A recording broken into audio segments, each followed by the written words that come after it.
Moteur courant continu. Les moteurs à courant continu représentent le premier type de moteur largement utilisé et les coûts initiaux des systèmes moteurs et variateurs ont tendance à être moins élevés que les systèmes courants alternatifs. Pour des appareils de faible consommation, mais avec des appareils de plus grande consommation, les frais d'entretien généraux augmentent et devraient être pris en compte. La vitesse des moteurs courant continu peut être contrôlée en variant la tension d'alimentation et ces moteurs sont disponibles dans une large gamme de tensions.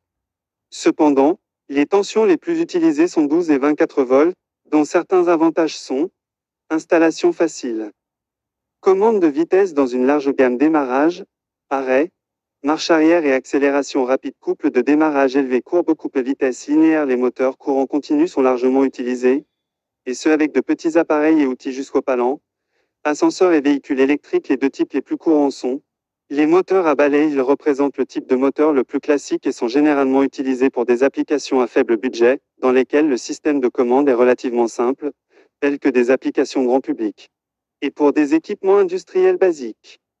Ce type de moteur peut être décomposé comme ci-dessous.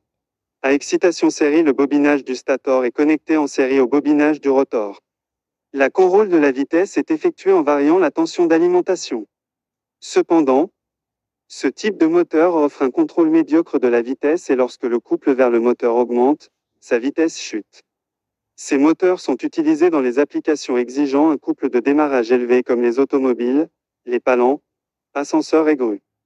À excitation shunt, ce type de moteur possède une tension d'alimentation et le bobinage du stator est connecté en parallèle au bobinage du rotor et peut fournir un couple plus élevé, sans réduction de vitesse lors d'une augmentation du courant de moteur. Son couple de démarrage est moyen avec une vitesse constante. Il convient donc aux applications telles que les tours, aspirateurs, convoyeurs et meuleuses. À excitation compound, ce type de moteur combine la structure à excitation série et celle du bobinage shunt. Ainsi, la polarité du bobinage shunt s'ajoute au champ en série. Ce type de moteur possède un couple de démarrage élevé et offre une large variation de vitesse. Il est utilisé pour piloter des compresseurs, pompes centrifuges à tête variable, presse rotative, scie circulaire, machine de cisaillement, ascenseur et carrousel à bagages, moteur à aimant permanent plutôt qu'un électroaimant. Comme son nom l'indique, un aimant permanent est utilisé dans des applications où une commande précise et un couple faible sont nécessaires, tels que dans la robotique et les servosystèmes.